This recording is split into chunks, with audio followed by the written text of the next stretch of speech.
59. Sudah. Oke.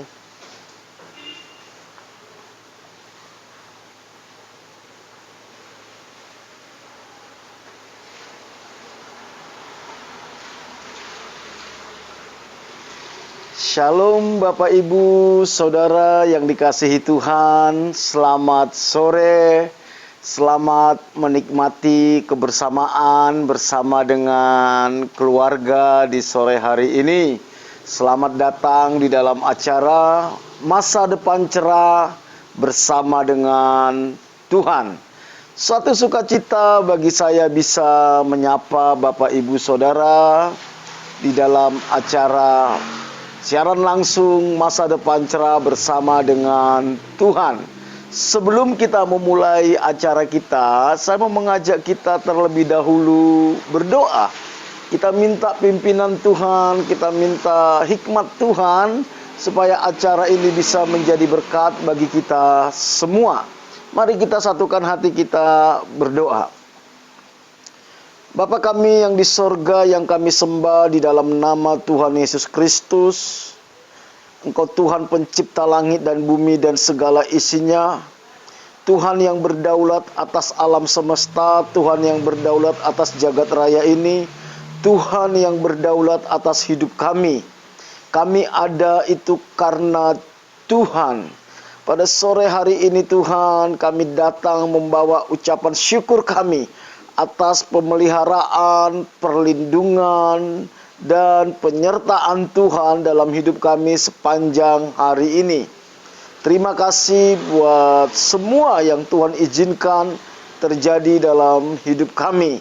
Kami tahu tidak ada satu hal pun dalam hidup kami terjadi tanpa seizin Tuhan. Kalau sore hari ini Tuhan, kami mau sama-sama belajar kebenaran firman-Mu. Biar Roh Kudus yang ada di dalam hidup kami yang menuntun, yang mengajari kami. Bukakan rahasia kebenaran firman-Mu bagi kami. Kami sambut firman-Mu dalam nama Tuhan Yesus kami berdoa. Amin. Bapak, Ibu, Saudara yang dikasihi Tuhan, pada sore hari ini tema kita adalah present but not voting. Present but not voting.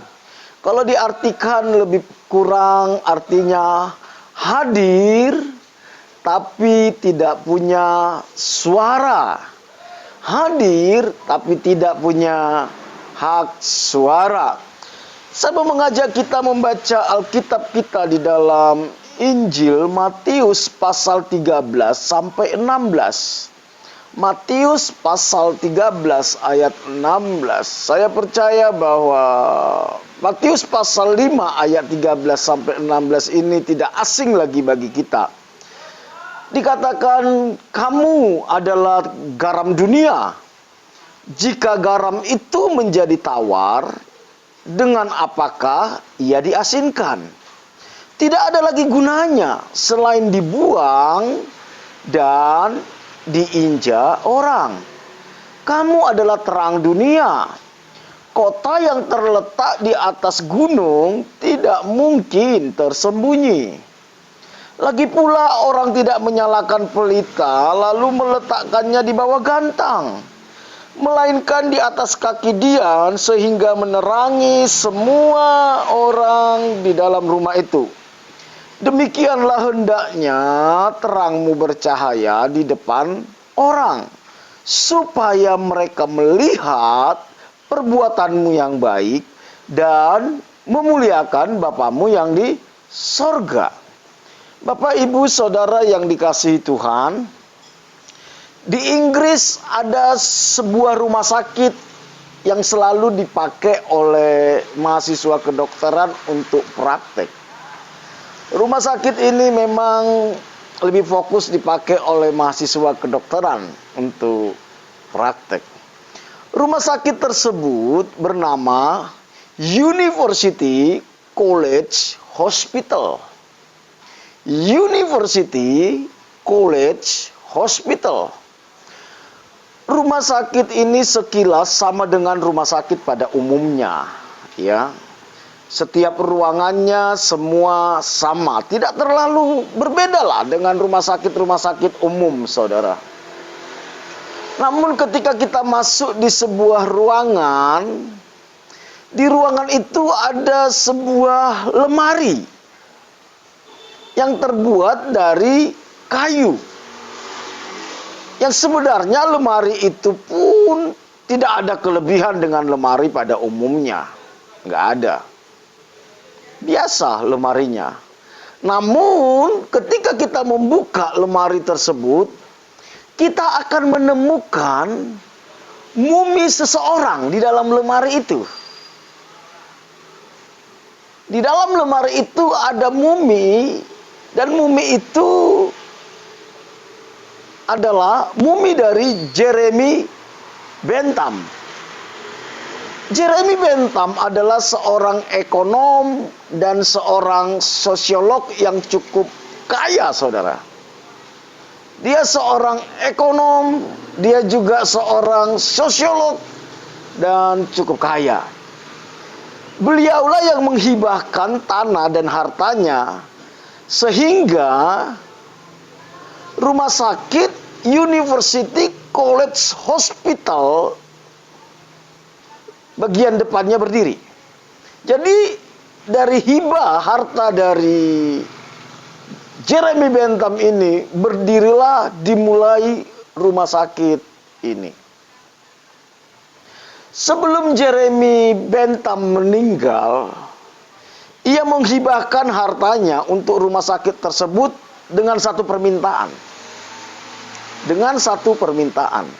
Supaya kalau dia mati, mayatnya itu diawetkan dan selalu diajak ikut rapat. Itu saja permintaannya.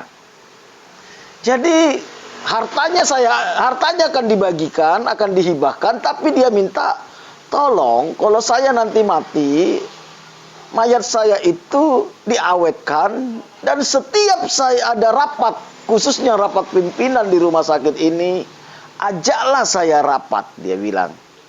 Tentu permintaan itu bukanlah permintaan yang sulit, saudara ya. Bukan permintaan yang berlebihan, biasa saja dan tidak terlalu sulit sebenarnya. Akhirnya ketika dia meninggal, mayatnya dimumikan dan disimpanlah di dalam lemari tadi. Ada satu khusus ruangan untuk Jeremy Bentham di rumah sakit tersebut, dan ruangan itu ditempati dia, dan dia tinggal di lemari itu. Setiap ada rapat pimpinan, selalu disediakan satu kursi khusus untuk mumi Jeremy Bentham. Dari antara sekian peserta rapat, dari antara sekian pimpinan-pimpinan yang ikut rapat, ada satu khusus untuk Jeremy Bentham. Tetapi di meja tempat duduk Jeremy Bentham ada dituliskan sebuah tulisan. Tulisan itu seperti ini, saudara. Present but not voting. Itulah tulisan yang tertera di meja Jeremy Bentham. Present but not voting. Artinya adalah hadir tapi tidak punya hak suara. Hadir tapi tidak punya hak suara.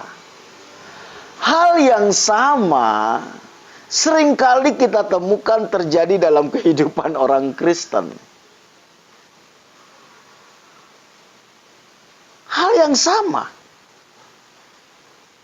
Ada di dalam sebuah komunitas, baik itu di pekerjaan, pergaulan, bahkan di keluarga, tapi kehadirannya tidak memberi dampak atau tidak memberi pengaruh apa-apa. Kalau dia sebagai kepala rumah tangga, setiap anaknya tanya, "Papi, gimana kalau seperti ini?" Tanya mamamu. Papi, ini boleh tidak? Tanya mamamu. Papi, ini bagaimana? Tanya mamamu. Dia tidak punya dampak. Kehadirannya antara ada dan tiada itu tidak berbeda, saudara. Satu saat Presiden Soekarno pernah mengatakan seperti ini. Persisnya saya lupa, tapi kira-kira seperti ini, saudara. Ada banyak orang usia 40 sudah meninggal sebenarnya, tapi baru dikuburkan usia 60. Usia 40 sudah mati, tetapi baru dikuburkan usia 60. Artinya apa? Sejak usia 40 hidupnya sudah tidak produktif. Sejak usia 40 dia sudah tidak punya tujuan hidup. Sejak usia 40 kehadirannya sudah tidak mempengaruhi apa-apa. Antara ada dan tiada. Dia ada tidak mempengaruhi apa-apa. Dia tidak ada juga tidak penting. Bapak, Ibu, Saudara yang dikasihi Tuhan, tentu Tuhan ciptakan kita ke dunia ini bukan untuk itu. Tentu Tuhan tempatkan kita di dunia ini bukan untuk seperti itu. Tentu Tuhan tebus kita di atas kayu salib dengan nyawanya sendiri, harga yang sangat mahal, dan dibayar lunas, bukan untuk present but not voting.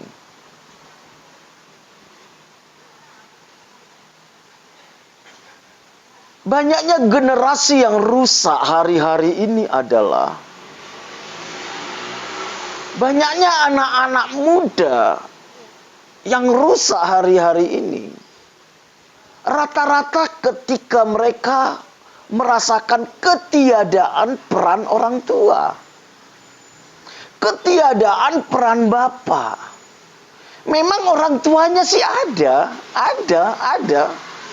Tapi kehidupan orang tuanya tidak berdampak lagi ke dalam kehidupannya. Media sosial lebih berdampak kepada kehidupannya.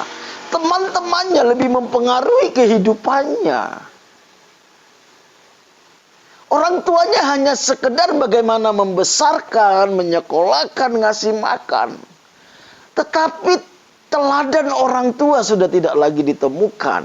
Prinsip-prinsip penting dari orang tua tidak lagi ditemukan. Nilai-nilai penting tidak lagi dia dapatkan. Bahkan komunikasi dengan orang tua pun sudah sebatas say hello. Bapak, Ibu, dan apa yang terjadi saat-saat ini? Gereja punya peran. Gereja juga sepertinya sudah mulai mengalami present but not voting. Kalau kita melihat sejarah dunia, gereja itu punya dampak yang luar biasa. Gereja punya pengaruh, saudara, untuk mempengaruhi dunia kesehatan. Gereja punya pengaruh yang kuat untuk mempengaruhi dunia pendidikan. Gereja punya dampak untuk mempengaruhi dunia politik. Walaupun tidak terlibat dalam politik praktis. Tetapi bagaimana dengan sekarang? Masihkah kehadiran kita sebagai anak Tuhan, atau masihkah kehadiran gereja itu menjadi penting bagi lingkungan? Atau gereja hanya terjebak membawa kepada agamawi? Satu saat di dalam sebuah persekutuan hamba-hamba Tuhan, saya pernah menyampaikan seperti ini. Seharusnya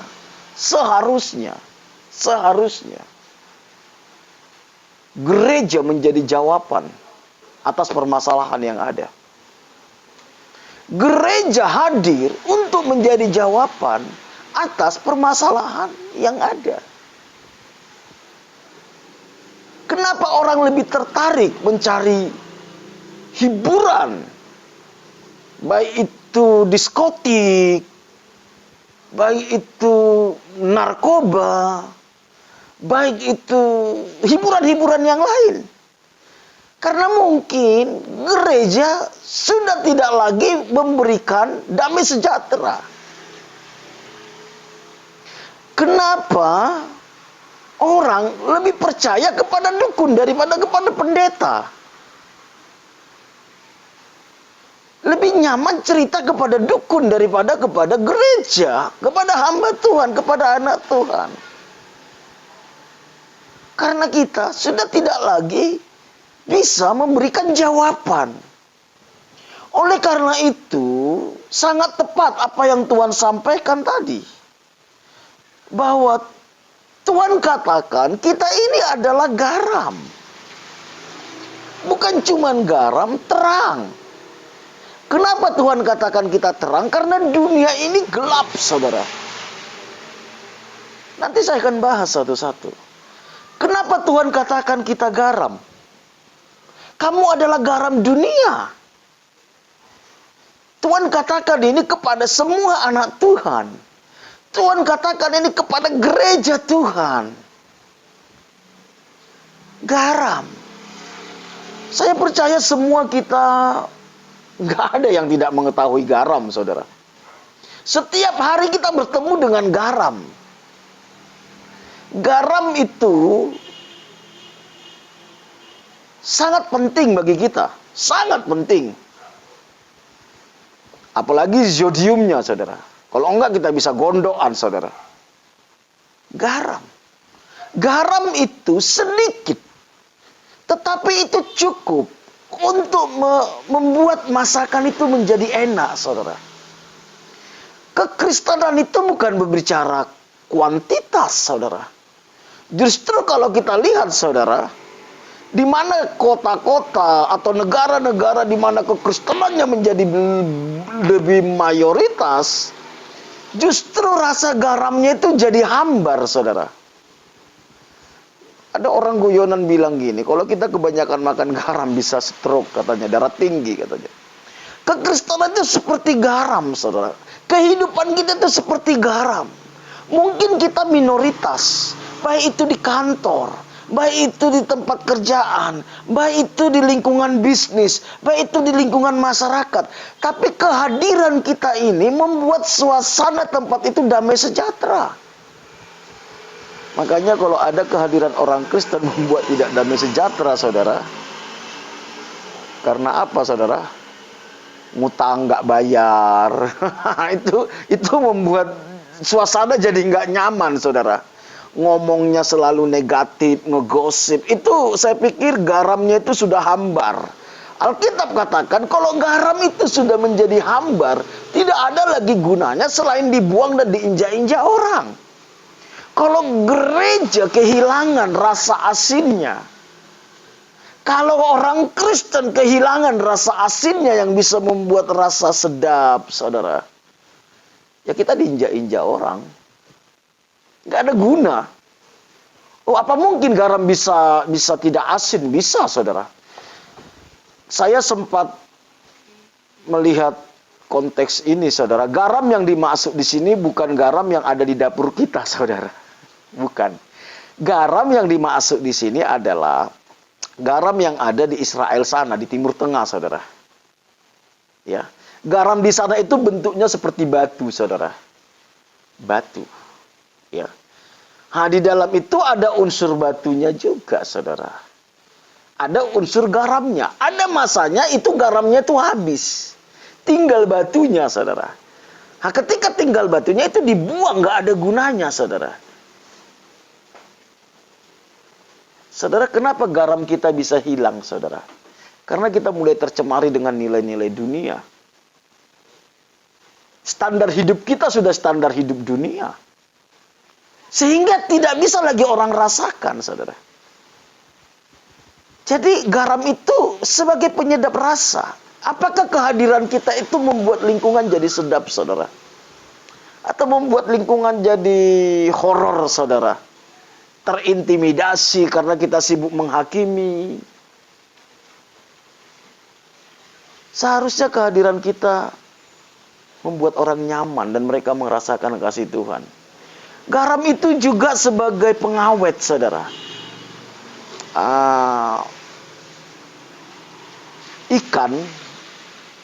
Ikan supaya dia tidak cepat busuk dikasih garam, saudara. Makanya ikan asin itu, saudara, itu bisa tahan lama karena diawetkan oleh garam. Sejauh mana hidup kita ini mengawetkan kebusukan, saudara? Dunia ini sedang menuju kebusukan yang parah, saudara. Moralnya busuk, saudara. Pola pikirnya busuk. Cara kerjanya busuk, saudara. Korupsi di mana-mana. Apakah kita anak Tuhan ikut-ikutan korupsi? Itu bukan memperlambat kebusukan. Tipu sana, tipu sini demi dapat cuan, saudara. Apakah kita anak Tuhan juga ikut-ikutan? Anak muda pacaran raba sana, raba sini, saudara. Apakah kita ikut-ikutan? Justru kita mempercepat kebusukan. Seharusnya kehadiran kita ini memperlambat. Bagaimana caranya memperlambat kebusukan itu? Lewat teladan hidup kita, lewat doa-doa kita, lewat syafaat kita. Itu memperlambat kebusukan, saudara. Mengawetkan, mempengaruhi dengan nilai-nilai kebenaran. Masihkah ini ada dalam gereja? Masihkah ini ada dalam orang Kristen? Ada orang bilang gini, Pak, kalau jujur, ajur katanya. Gak mungkin untung, buntung, Pak. Tidak. Apakah kita juga anak-anak Tuhan sama dengan orang-orang dunia? Gak mau bayar pajak. Coba, bagaimana kita mengawetkan kehidupan ini? Dalam kondisi seperti ini kita ikut-ikutan menyebarkan berita hoax yang menteror keadaan. Atau kita berusaha untuk menguatkan orang lain, membawa orang mengenal Tuhan, meneguhkan mereka. Hari-hari ini saya pikir fungsi kita sangat penting. Ketika orang lain susah, apakah kita hadir? Memberikan kasih, perhatian, bantuan. Atau kesempatan bagi kita. Wah, mumpung keadaannya darurat. Masker jual, cari untung sebesar-besarnya. Saya pikir kalau kita berpikirnya seperti itu, kita gagal jadi garam. Kita sudah nggak asin lagi, saudara. Ada banyak sebenarnya fungsinya garam. Garam itu juga menjadi bahan persembahan. Kalau kita lihat di dalam kitab Perjanjian Lama, salah satu alat seremonial ketika mereka membawa korban persembahan, saudara. Hidup kita ini harus menjadi persembahan bagi Tuhan.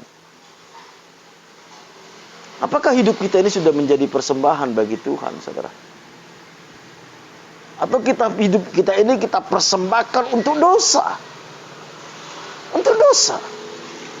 Jadi Tuhan katakan kamu itu garam. Oleh karena itu pada sore hari ini saya mau mengingatkan kita kembali anak-anak Tuhan. Apapun keberadaan kita hari-hari ini, apapun pergumulan, masalah, tekanan yang sedang kita hadapi, ketakutan yang kita hadapi, mari ingatkan diri kita, saya ini garam. Kehadiran saya ini penting untuk lingkungan saya. Kehadiran saya ini penting bagi lingkungan saya. Yang kedua, saudara, dikatakan kita ini terang, saudara. Terang. Terang itu apa, saudara? Kenapa Tuhan katakan kita terang? Karena memang dunia ini hidup dalam kegelapan. Dunia ini sedang menuju kegelapan yang teramat gelap, saudara. Tapi sebenarnya semakin gelap sebuah keadaan, terang itu semakin kelihatan. Semakin gelap sebuah keadaan, saudara, terang itu semakin terlihat. Dan orang selalu mencari terang, saudara. Orang akan selalu mencari terang. Kenapa saya katakan tadi gini? Seharusnya gereja itu menjadi tempat yang paling menarik untuk orang mencari jawaban. Karena kita terang. Dunia ini sedang hidup dalam kegelapan. Mereka nggak tahu mana yang benar. Mereka nggak tahu apa tujuan hidup mereka. Mereka nggak tahu apa yang harus mereka putuskan. Mereka sedang meraba-raba. Orang kalau hidup dalam kegelapan, saudara, saya ini tinggal di desa. Waktu saya masih SD, di kampung saya itu belum ada listrik, saudara. Belum ada listrik. Kalau saya pulang habis jalan-jalan lah. Biasanya kan nonton di tempat tetangga. Kadang kalau kita pulang itu ngeraba-raba, saudara. Di tengah jalan kadang kaki kita dicokot sama kalajengking. Itu makanan hari-hari kami, saudara. Dicokot oleh kaki seribu. Itu makanan hari-hari orang yang tinggal di desa yang hidup dalam kegelapan. Tetapi ketika kita ada terang, saudara, kita berjalan ada senter, itu gak mungkin kita dicokot sama kalajengking. Saudara tahu, orang di dunia ini sedang dipermainkan oleh iblis, saudara. Dipermainkan oleh iblis, ditipu oleh iblis. Kehadiran kita itu untuk menunjukkan kepada mereka hidup ini sedang menuju kebinasaan. Hidup ini sedang menuju ke arah yang salah. Ayo kembali. Kehadiran kita itu akan membuat orang melihat terang Kristus, melihat tujuan hidup mereka, melihat potensi-potensi mereka. Makanya saya kadang agak sedikit heran, saudara, kalau sampai ada orang Kristen minta petunjuk kepada dukun, saudara. Itu saya nggak habis pikir, saudara. Dia sudah gelap, pergi lagi ke tempat gelap, saudara. Betapa gelapnya kegelapan itu. Kitab Amsal katakan jangan meminta nasihat kepada orang fasik, saudara. Jangan minta nasihat kepada orang fasik, orang yang tidak sungguh-sungguh cinta Tuhan. Maka dia akan kasih jalan yang salah. Ada banyak jalan disangka orang lurus, tapi ujungnya menuju maut. Oleh karena itu mari kita sadari, saudara. Kita ini terang. Kita ini garam. Garam itu, dia tidak bisa membuat dirinya asin. Nggak bisa. Terang itu, dia tidak bisa terang sendiri kalau dia tidak dapat sumber dari terang. Nggak bisa. Nggak bisa. Bagaimana supaya garam kita ini nggak asin, saudara? Kita harus melekat dengan Tuhan. Melekat dengan Tuhan. Maka kasih Tuhan itulah yang memenuhi kita. Baru orang bisa merasakan hidup kita ini berdampak bagi mereka. Saya di dalam pelayanan saya tidak sedikit orang-orang yang non-Kristen. Konsultasi dan minta saya doakan. Banyak, saudara. Non-Kristen. Masalah rumah tangga, masalah bisnis. Dan saya tahu Tuhan yang bekerja di situ. Begitu juga dengan terang. Terang kita hanya terlihat ketika kita terkoneksi dengan Tuhan. Lampu yang ada di rumah kita itu tidak ada gunanya kalau dia tidak terkoneksi dengan sumber listrik, saudara. Dia tidak bisa menghasilkan terang. Tidak bisa. Tidak bisa. Jadi, semahal apapun lampu itu, seindah apapun lampu itu, kalau koneksinya dengan PLN diputus, atau dengan genset diputus, dia tidak bernilai. Dan dia tidak bisa menerangi, saudara. Dia tetap aja gelap. Begitu juga dengan hidup kita. Saudara sepintar apapun, saudara sekaya apapun, saudara secakep apapun, kalau kita tidak terkoneksi dengan Tuhan, kita gelap. Makanya jangan heran saudara lihat ya, ada banyak orang kaya, uang di tabungannya masih ada miliaran. Dia selalu bilang, waduh saya ini nggak bisa membantu. Saya lagi nggak punya uang. Coba. Padahal yang dia bantu nggak seberapa, saudara. Mobilnya mobil mewah. Karena memang dia tidak, terang Kristus nggak ada dalam hidupnya, nggak memancar. Nggak memancar. Itu sama seperti lampu yang harga ratusan juta, tapi tidak terkoneksi dengan sumber listrik, itu percuma. Saudara mau kaya model apa? Kalau saudara tidak terkoneksi dengan Tuhan, terang saudara tidak akan muncul. Nggak muncul. Garam saudara itu tawar. Saudara diinjak-injak orang. Nggak ada guna. Di dunia aja nggak ada guna. Bayangkan nanti di kekekalan. Di dunia aja nggak ada guna. Apalagi di kekekalan. Saudara, mari. Saya mau mengajak kita, anak-anak Tuhan, dimanapun engkau berada. Berhentilah mengasihani diri sendiri. Mari kita menyadari panggilan kita. Apalagi kondisi dunia saat ini. Mereka butuh terang itu. Mereka butuh garam itu, saudara. Mereka butuh. Mereka butuh. Mungkin saudara bilang, saya juga butuh, Pak. Kalau saudara terang, dan saudara garam beneran, Tuhan yang akan mensuplai. Tuhan pasti suplai. Tuhan pasti suplai. Mari Bapak Ibu, saudaraku yang dikasihi Tuhan. Pada sore hari yang berbahagia ini, saya ingin mengetuk hati kita kembali.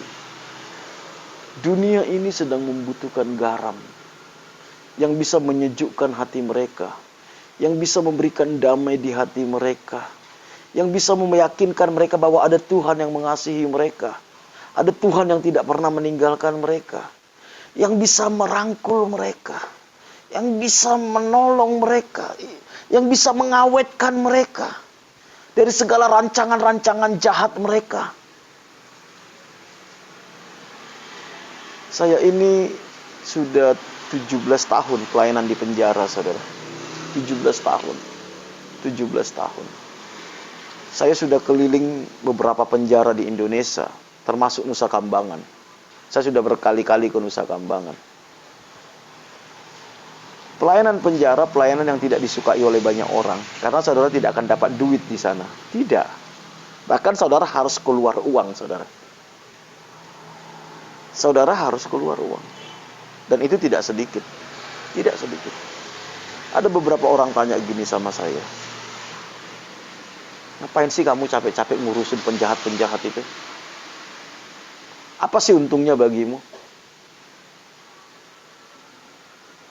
Saya cuma bilang gini, saudara. Saya hanya ingin mengawetkan mereka. Supaya mereka tidak busuk di kekekalan. Dan saya bersyukur. Sudah banyak orang yang mengalami kasih Tuhan. Mereka diubahkan, dipulihkan. Dan tidak sedikit yang jadi hamba Tuhan. Saya hanya membawa secercah terang bagi mereka yang hidup dalam kegelapan. Yang mereka tidak tahu tujuan hidup mereka. Mereka tidak tahu betapa bernilainya mereka. Mereka tidak tahu betapa berharganya mereka. Adakah kita punya hati untuk hal ini? Yang lebih konyol, ada orang bilang gini sama saya tidak punya panggilan untuk itu. Saudara, panggilan menjadi garam dan terang itu panggilan semua orang Kristen. Saya sama istri terpanggil untuk nampung orang, menyekolahkan orang, membiayai orang mulai SD sampai kuliah. Rata-rata saya tidak kenal latar belakang mereka, bahkan keluarganya saya tidak kenal. Ada orang bilang gini sama saya, ngapain sih kamu ngurusin anak orang? Dari mana biayanya? Saya cuma bilang, saya hanya ingin mengawetkan mereka dari kebusukan di dunia ini. Saya hanya memberikan terang bagi mereka. Dari mana dananya? Kalau Tuhan yang suruh, Tuhan pasti sediakan. Mari Bapak Ibu, saudara yang dikasihi Tuhan. Dunia ini sedang menuju ke dalam kebusukannya. Dunia ini sedang tenggelam di dalam kegelapannya. Mereka bingung melangkah mau kemana. Gereja Tuhan ada untuk itu. Saudara dan saya ada untuk itu. Jangan sembunyikan terang itu di bawah gantang.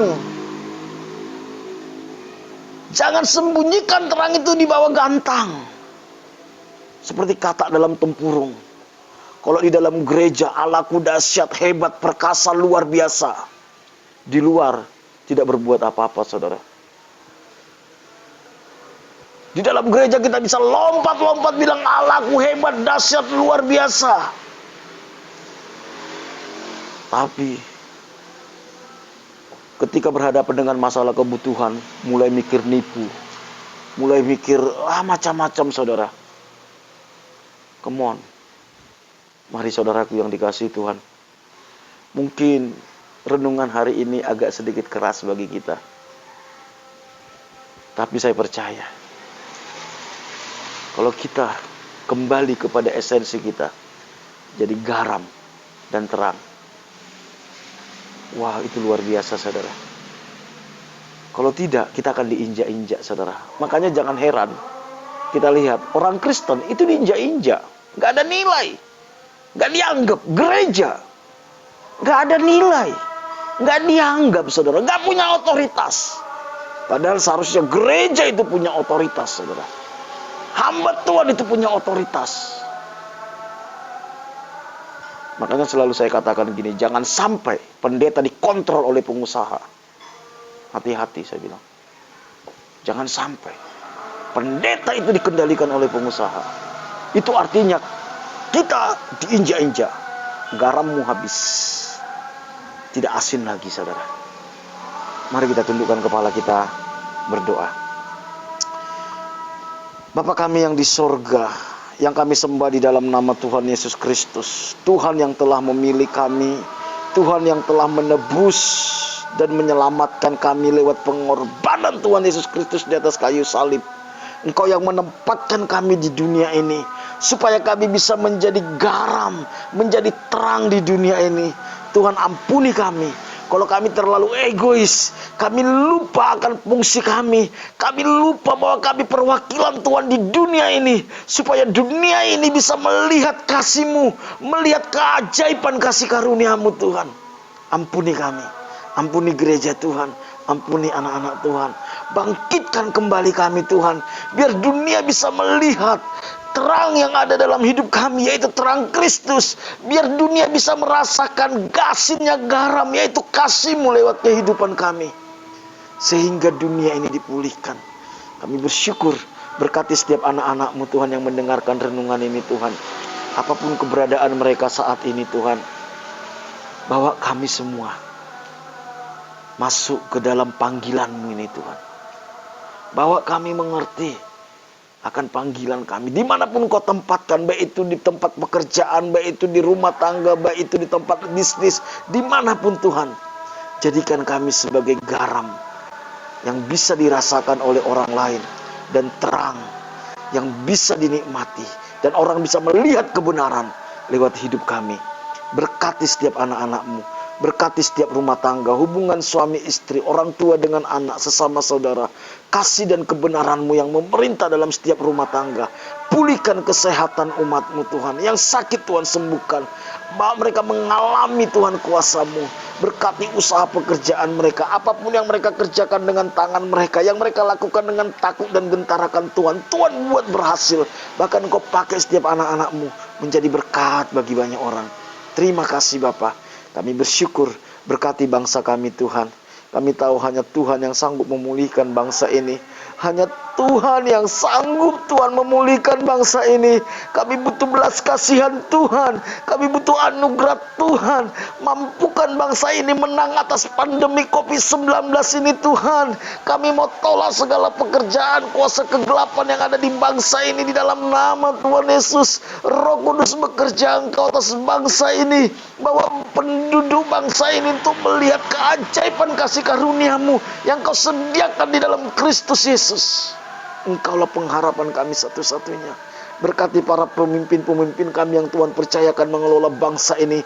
Mulai Bapak Presiden Joko Widodo, para menteri dan semua gubernur semua dimanapun mereka berada, wali kota Tuhan, bupati Tuhan, camat, lurah, kepala desa, semua pegawai negeri sipil, Tuhan TNI, Polri, Tuhan kami berdoa, kami minta anugerah Tuhan dalam hidup mereka.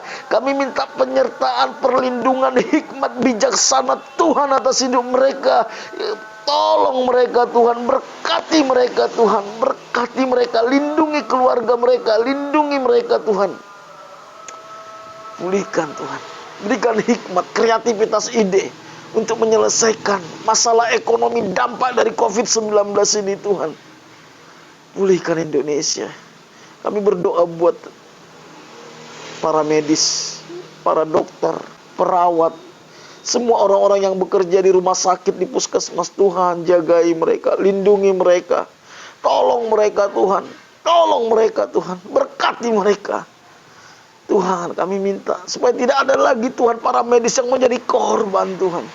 Lindungi keluarga mereka, teguhkan hati mereka, kuatkan Tuhan hati mereka Tuhan. Terima kasih, kami bersyukur Tuhan atas Indonesia. Kami percaya Indonesia diberkati oleh Tuhan. Kami percaya Indonesia akan pulih Tuhan. Terima kasih Bapa. Berkati JJKV Tuhan, tempat kami melakukan siaran langsung ini. Biar Tuhan yang memberkati. Apa saja yang dikerjakan di tempat ini, Tuhan buat berhasil. Terpujilah nama-Mu. Dalam nama Tuhan Yesus kami berdoa kepada Bapa di surga. Amin. Bapak Ibu Saudara yang dikasihi Tuhan, acara kita selesai. Sampai bertemu besok dalam acara Masa Depan Cerah bersama dengan Tuhan dengan tema yang berbeda. Tuhan Yesus memberkati kita semua.